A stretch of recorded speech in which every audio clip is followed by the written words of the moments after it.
Saya lari ke kamar mandi, ganti baju, wes gitu, nongkrong di situ. Mbak Eni, ya ini contohnya Sagita ya. Okay. Mbak Eni, permisi. Mbak Eni, boleh dong saya ikut nyanyi di sini. Sopo ya ini? Ya gak apa-apa. Tak nyaman karena ngono ya pancanan dia Mas ya. Mohon maaf ya, saya masih ingat sekali Mbak. Amet ini nuwun sewu Tapi ya mau gimana lagi ya, memang waktu itu ya. Gak apa-apa saya, gak apa-apa. Sampai akhirnya membuat single sendiri.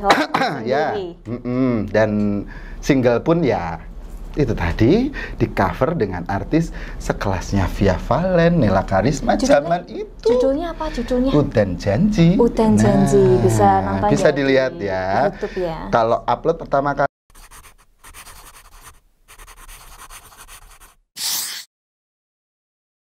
Halo Sobat Ratu, balik lagi di konten lebih dekat ya.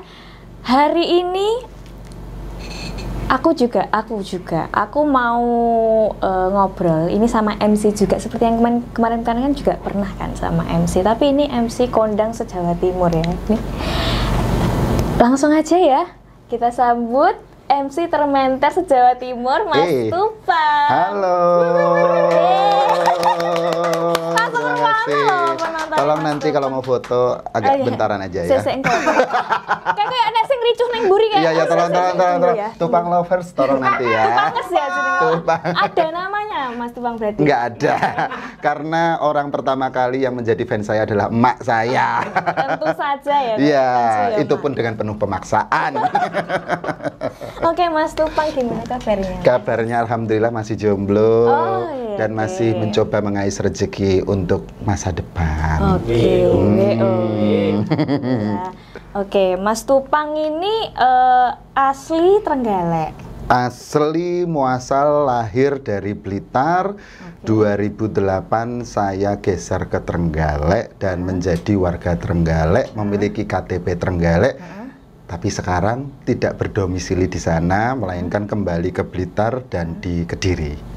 Oke. Jelas ya? Nah, jelas. Soalnya aku tadi sempat bingung karena dari namanya namanya itu Wahyu Rezer Simatupang. Yes. Itu nama panggung. Nama panggung saja. Kalau nama dapurnya Wahyu Setiawan. Jadi kalau Anda yang sudah pernah transfer saya untuk membayar dan juga fee saya, ya pasti tahu nama saya. Soalnya kan Simatupang kan nama marga Batak loh. Akhirnya ini lek wong keturunan Batak. Jauh sekali. Jadi tunggu ya. Jadi aku tertipu. Jadi dulu awal mulanya saya menjadi seorang penyiar atau announcer. Nama acaranya itu ada acara Simatupang. Apa itu Simatupang? Siang malam tunggu panggilan. Siang malam tunggu panggilan. Nah, razernya biar agak-agak Inggris ya, karena looks-nya bisa dilihat ya. Saya sangat seperti European people. Dan waktu itu lagi ada seorang MC yang aku mengidolakan sekali, namanya Dewi Rezer, ya kan? Kayak keren deh pakai nama Rezer itu. Nggak ada inspirasi sama sekali, cetek sekali. Rezernya hanya terinspirasi ngefans. Wahyu nama yang diberikan oleh bapak saya. Digabungkanlah Wahyu Rezer Simatupang. Siang malam tunggu panggilan. Alah ngono. Gitu.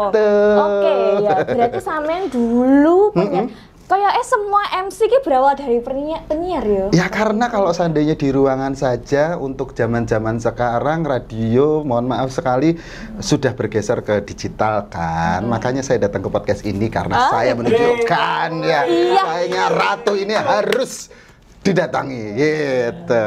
Lagi mengenang sebagai penyiar juga ini kan karena ngobrol podcast. Ngobrol podcast. Oke. Awal dulu adalah seorang penyiar. Mengawali karir sebagai penyair. Penyair lah sastra. Penyiar. Oke, berarti dulu aku tak mengulik ke belakang ya. Berarti sampean sekolah di Trenggalek. Sekolahnya semuanya dari nih ya. asal saya jebrot di Blitar. SD SMP itu di Blitar, SMA-nya di Bogor. Nah, selama di Bogor ini kelas 2 SMA, karena saya SMK ya, di sekolahan kan ada radio-radio komunitas di sekolahan, ikut-ikutlah di situ siaran sampai lulus, dan akhirnya sempat menjadi penyiar aktif di sana. Dan sepertinya ibu saya merindukan anak yang imut ini, pulang nak, gitu. Kembalilah saya ke Blitar. 2007-an saya mendadak di Blitar itu mencari radio yang mana sih yang bisa menerima orang seimut saya gitu. Ternyata tidak ada yang menerima. Itu ya. Dulu pertama siarannya di sekolah kan berarti ya? Iya, sekolah. Itu di mana itu? Itu di Bogor. Sekarang mohon maaf sekali untuk sekolahnya juga sudah tidak beroperasi karena SMK. Satu kelas itu hanya berisi 12 orang, ya kan? Yang saya masuknya itu bisa pagi, bisa malam, sakar PDW. Yang penting dapat ijazah. Makanya saya bodoh. Ya enggak lah, bodoh. Pinter komunikasi ya. Jadi selepas itu akhirnya saya kembali ke Blitar. Aduh, ya di Blitar sempat siaran di beberapa radio komunitas. Tapi waktu itu kan kayaknya radio yang lebih hits kan banyak zaman-zaman itu. Dan lagi hits banget. Ada yang membuka lowongan nih, penyiar di Trenggalek. Yang dibutuhkan jelas-jelas dibutuhkan announcer wanita. Wanita ya? Wanita. Terus tapi sama yang tetap apply. Akhirnya kenapa saya nggak coba? Saya kan bisa. Meskipun memang bukan wanita.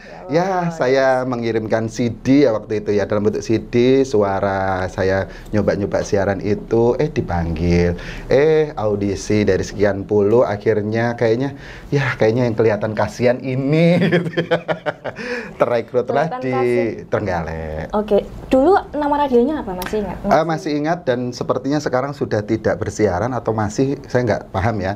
Namanya Satria FM. Satria FM. Oke, padahal lamarannya yang dibutuhkan wanita, tapi yang diterima pria. Ya.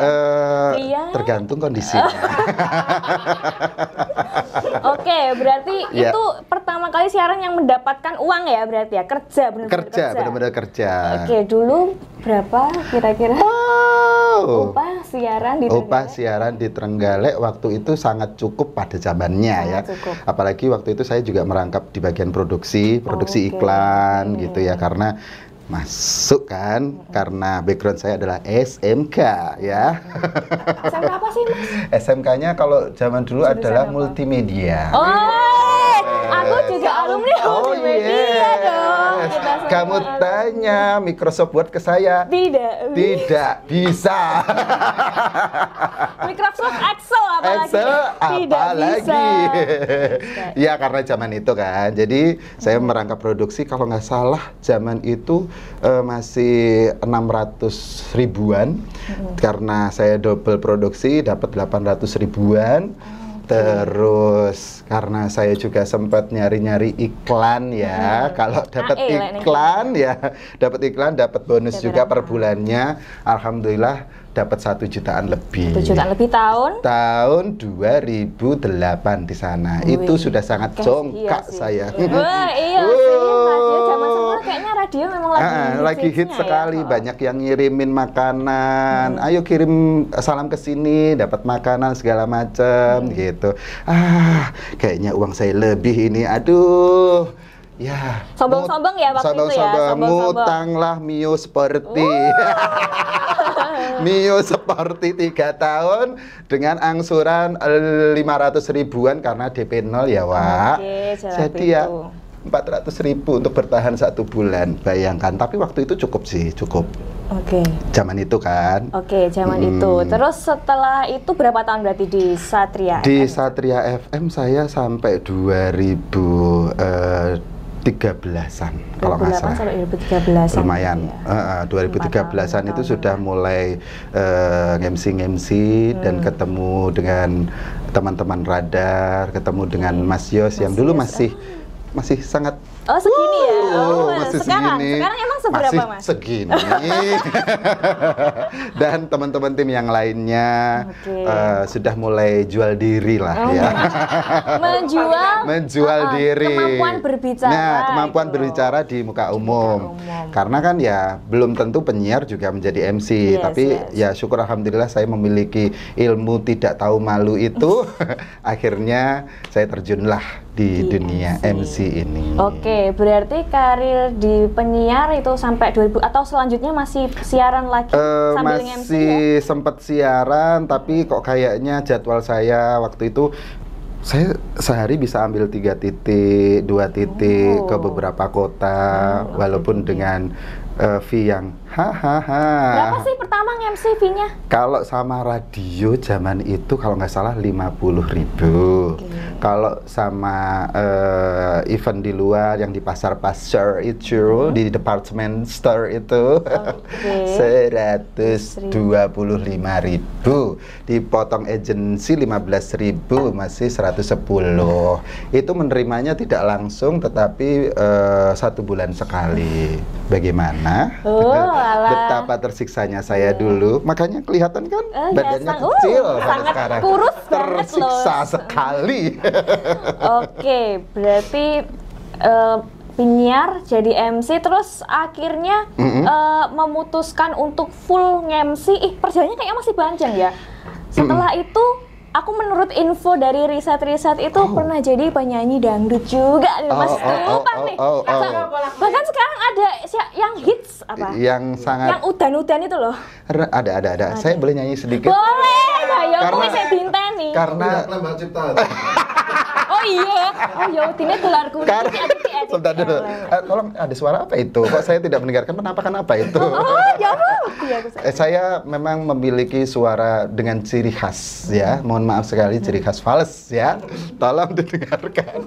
Kalau live-nya dan juga yang ada tayang itu beda, ya itu editing. 70%. Ra ono banci, ra ono banyu sing nelesi neng pelataran. Itu biar agak-agak Maria Carey. Taran ya. Anunya ya. Itu 2012-an saya mencoba dan kenapa ya kalau nge-MC itu melelahkan. Awal acara harus sampai dengan akhir acara, capek ngelihat penyanyi yang datang tiba-tiba nyanyi 2-3 lagu sampai 4 lagu menjadi bintang tamu, geser lagi. Tahu motivasi saya kenapa menjadi penyanyi? Kenapa? Duit. Meskipun saya tidak punya basic main alat musik tidak bisa, nada nol, tetapi dengan berbakat saya suara fals dan juga tidak tahu malu ini ya. Saya tahu emang fals toh. Ini penonton yang menilai yo. Emang fals toh suarane Mas Tupang Mang. Ya kalau enggak, mening. Oh, mening loh. Ya, enggak mening kan. Itu adalah kata-kata yang bisa dihubungkan atau dipisah ya. Jadi saya mulai merambah ke nyanyi itu karena ya itu tadi kayaknya ini adalah peluang bisnis. Dan memang saya pengen sekali untuk lebih mengepakkan saya, pengen nyoba lah nyanyi walaupun ya begitulah. Ya berawal dari situ 2016 atau 17 saya mengeluarkan lagu pertama kali itu dengan penuh rasa pede dan pertama kalinya untuk membeli lagu dengan modal KUR BRI. Disebut ya brandnya. Brandnya disebut. Iya. Tolong ya Pak. Tolong pajak ya BRI. Tolong diapresiasi. Iya. Tolong diapresiasi, saya hutang kepada Anda. Ada tempat di sini kok. Untuk membeli lagu, untuk produksi lagu yang alhamdulillah waktu itu hanya dengan 2-3 hari view-nya luar biasa sampai dengan 300.000 dan dengan kebodohan saya juga, alhamdulillah lagu itu di-cover oleh artis-artis yang lebih hits. Ya, saat itu juga saya mendapatkan bonus dari pembelian lagu dan saat itu juga lagunya lebih hits yang cover daripada originalnya. Iya.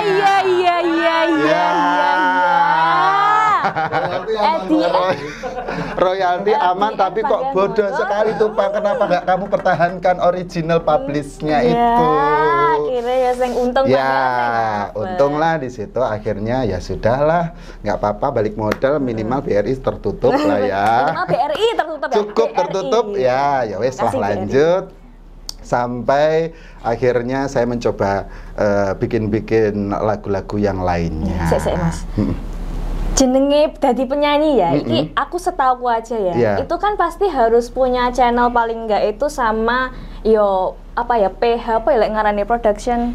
Nah, kalau kayak gitu. Kalau di sini awal mulanya saya bukan ke PH ya. Kalau area Jawa Timur, Jawa Tengah itu masih siapa artis yang ikut orkes besar, otomatis namanya juga akan ikut nimbrung di situ, ikut naik juga. Zaman itu apalagi masuk ke dalam kaset.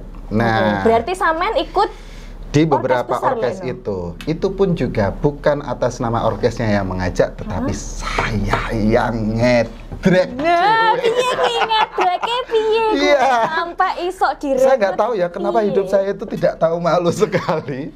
Ya, tetapi ya kalau dulu ada produk nih, semisalnya ada produk, seandainya produk motor A, motor B, saya jadi MC-nya di situ gitu. Malam kan harusnya sudah geser kepada MC-nya orkes tersebut gitu ya. Saya lari ke kamar mandi, ganti baju, wes gitu, nongkrong di situ. Mbak Eni, ya ini contohnya Sagita ya. Mbak Eni, permisi. Mbak Eni, boleh dong saya ikut nyanyi di sini.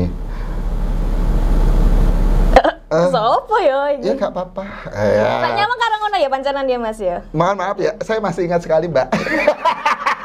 Amit ini nuwun sewu. Tapi ya mau gimana lagi ya, memang waktu itu ya nggak apa-apa, saya nggak apa-apa ya, walaupun hanya ikut yang pas all artis kan. Kalau seandainya orkes-orkes pertama itu abis itu nggak nyanyi pun yang penting iso upload tinggi aku melu Sagita Len. Ya sama kuwi lho, penting adewe iki pansos. Begitu juga kepada orkes-orkes yang lainnya. Terus saya tunjukkan nih kepada seandainya IO nih, kamu IO gitu. Mas, aku lo pernah sama Sagita. Kamu kalau mau ngejob Sagita bisa lewat saya loh. Ya. Mas, aku lo pernah sama Monata. Kamu kalau mau Monata ikut saya loh. Mas, saya pernah lo main sama New Palapa. Kamu ordernya lewat saya loh. Gitu.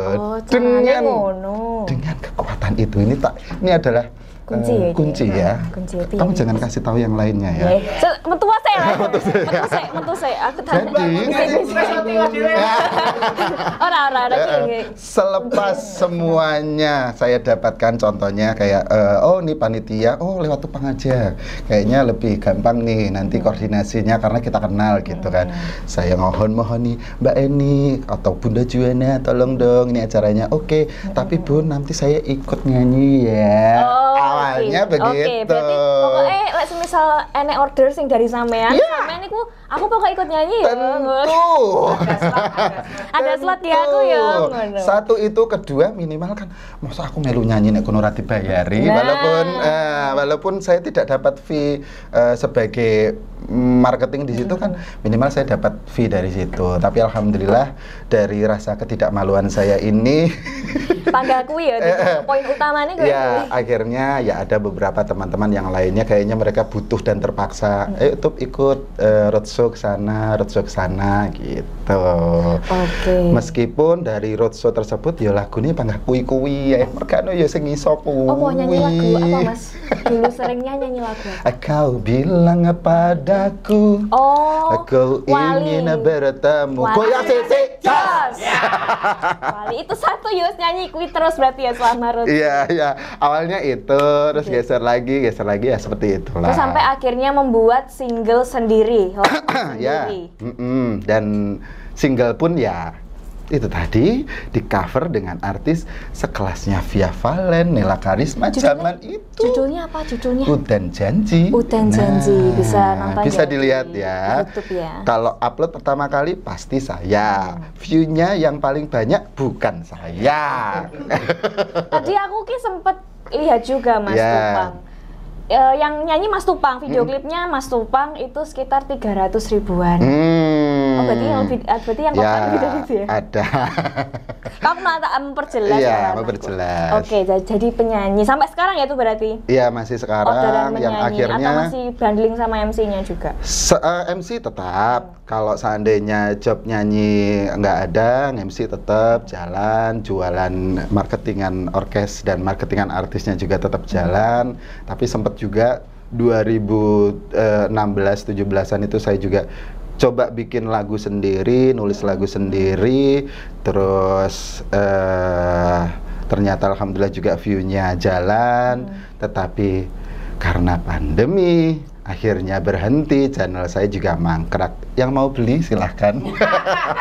Nggak sampai saya beli ya, mungkin kalau ada yang memberikan donatur, ayo berkarya lagi, boleh. Oke. Gur. Nggak, udah, utangnya kayak pisan. Oke. Jadi aku dari ceritanya sampean itu ya, aku tuh merasa bahwa sampean ini jan uang yang sangat bisa menangkap peluang dan nggak apa ya istilahnya nggak isin-isin. Pas misal enek titik selah titik ya langsung digas aja, nggak usah. Iya, kalau komitmen saya sih sejauh walaupun saya bisa dikatakan selalu menyodorkan diri, tetapi ya saya tetap harus memperbaiki juga. Oh, ini loh disuguhkan ke sekian banyak orang, mereka memiliki harga yang tinggi, ya kalau bisa ya harus sesuai. Gitu. Tanggung jawabnya itu kan harus sesuai sama apa yang sudah didapatkan juga. Sampai-sampai ya nyoba-nyoba bikin konten, bikin film juga. Nah, iku loh. Nah, makanya tadi kan aku bilang paling multi talent ya, karena Mas Tupang ini wis iso MC tadi. Iso apa jenenge dadi penyiar juga, terus penyanyi, terus ternyata kok ya sering jadi sutradara video klip dan juga beberapa proyek ya Mas ya. Ya ada beberapa, alhamdulillah. Oke. Yes. Nah, apa tuh? Nah, dulu berarti pas awal-awal kok akhirnya bisa merambah ke dunia penyutradaraan itu emang berawal dari saya bikin dari video klip saya sendiri. Kalau zaman dulu itu masih mereka lagi musim-musimnya live di studio, live di sebuah tempat pertunjukan. Waktu itu saya bikin ada yang filmnya, yang ada storytellingnya, yang jalan gitu, yang ada ceritanya. Karena memang sempat di masa-masa saya siaran dulu, saya bikin sebuah film yang kebetulan juga dari kisah film tersebut yang sekarang akan segera tayang juga. Apa Boy?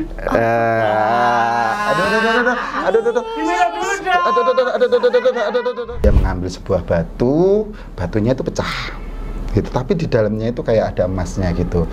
Pertama kali berarti batunya ya? Ya, bukan aneh tapi menarik dong. Barangkali ini adalah emas dong. Magic. Magic.